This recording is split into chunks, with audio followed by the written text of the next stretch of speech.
Hello friends, today we will do video number 23. We will start from question number 221.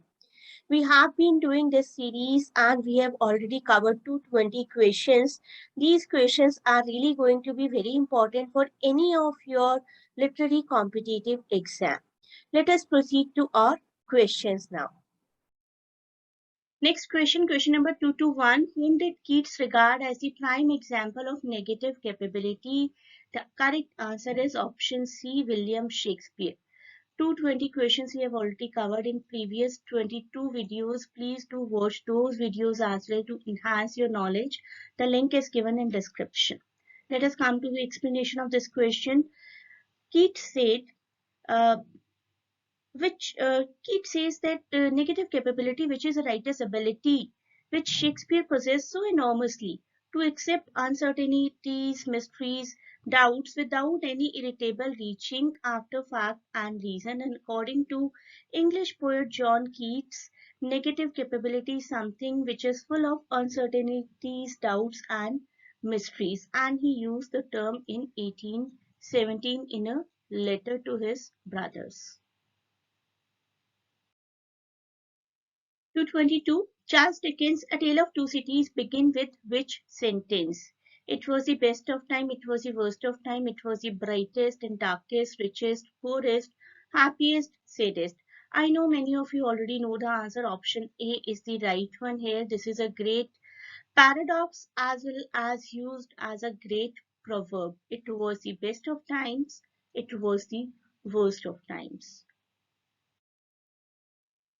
Next question, question 223 is about a famous writer G.M. Hopkins. The works of Gerard Manley Hopkins were published posthumously by. उनके मरने के बाद उनके work को किसने publish किया था? The correct answer is Robert Bridges. Only after his death did Robert Bridges publish a few of Hopkins' mature poems in anthologies, hoping to prepare for wider acceptance of his style, and by 1930 Hopkins' work was seen as one of the most original literary advances of the century. Next question, question number 224. Which of the following is the correct chronological sequence? The correct answer here is option B. The Deserted Village, Poison Tree, Ozymandias and The Blessed Damsel.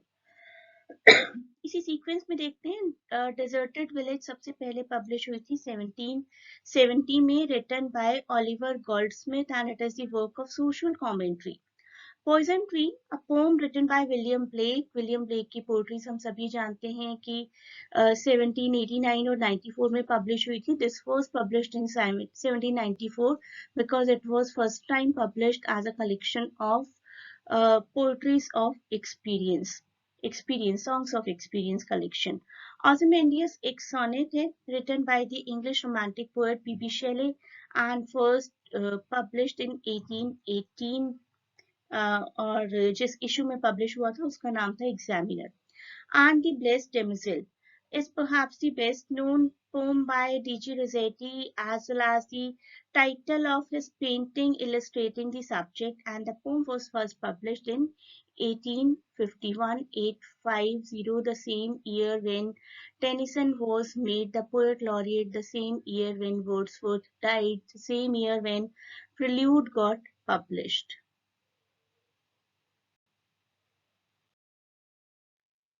Next question 225. The term homology means a correspondence between two or more structures. Who of the following developed a theory of relations between literary works and social class in terms of homologies? The correct answer here is Raymond Williams. Raymond Williams, one of the Britain's foremost Marxist theorists. Homology is a distinguished from the concept of correspondence, which can refer to either resemblances between seemingly different practices based on their growth from a shared social process, analogies between the activities, or displaced connections, but these terms were seen as a combination. Literary work and social classes को combine करके homologies की form में define किया गया था. Next question. F. Turner's famous hypothesis is that Option C here is the right answer, that the frontier has been the one great determinant of American civilization. The most significant thing about the American frontier is that it lies at the higher edge of the free land. Perhaps the most famous of all progressive historians is Frederick Jackson Turner. His most famous argument is not devoted strictly to the American Revolution, but instead to the effects of the American frontier. In a sentence, his argument is that the frontier was the chief determinant in American history. Next question, question 2 to 7. Which statement below on the Spencerian stanza is or are accurate? Combination of 1 and 2, only 2, only 3, or only 4. Option number C here, only 3. An 8-line stanza in iambic pentameter followed by a ninth in 6 iambic feet. This is the right one. The Spencerian stanza is a fixed verse form invented by Edmund Spenser, of course, as the name says, for his epic poem The Faerie Queene. Each stanza contains 9 lines in total, 8 lines in iambic pentameter, followed by a single Alexandrine line in iambic hexameter. और rhyming scheme भी generally होती है इसकी fixed, that is AB, A, BB, C, B, C, C. This is the rhyming scheme of Spencerian stanza.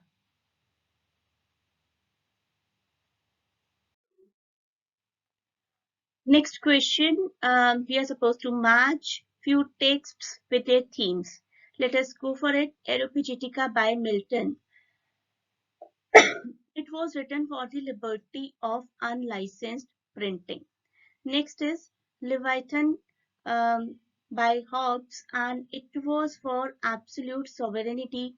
Alexander's Feast was about the power of music, and The Way of the World by William Congreve was for fashion, courtship, and seduction.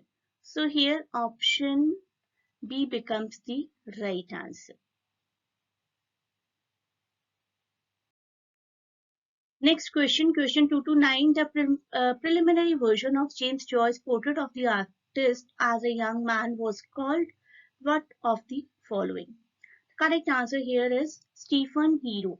A Portrait of the Artist as a Young Man is the first novel of the Irish writer James Joyce, a künstlerroman जिसमें कि एक artist अपनी arts की progress के लिए work करता है through out the novel. It was written in a modern style. It traces the religious and intellectual awakening of young Stephen Dedalus. Joyce, we can also say fictional alter ego as well.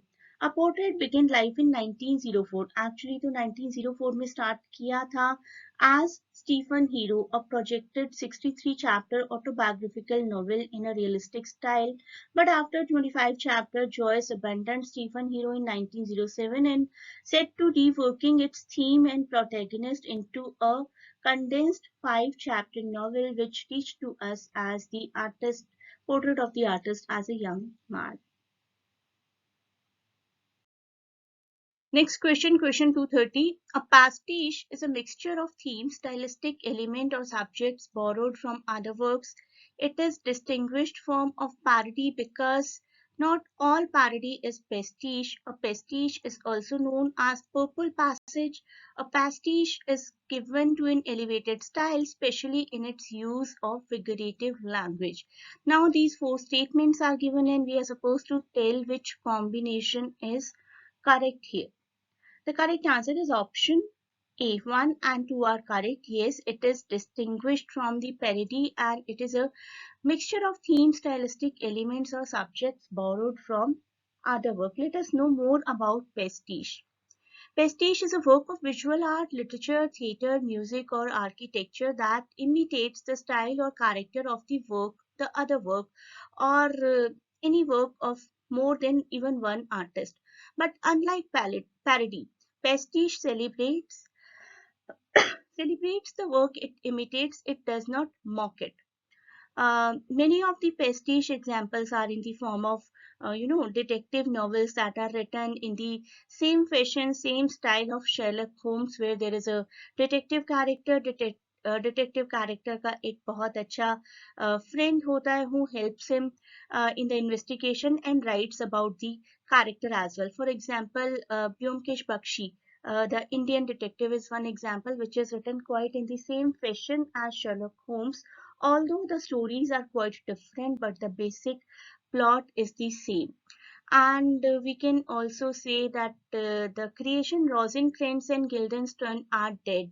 The two characters जिनको कि Hamlet से लिया गया है, Shakespeare के play Hamlet से, और Tom स्टॉपर्ड ने उनको यूज किया है as a pastiche, and the name has been given Rosencrantz and Guildenstern are dead.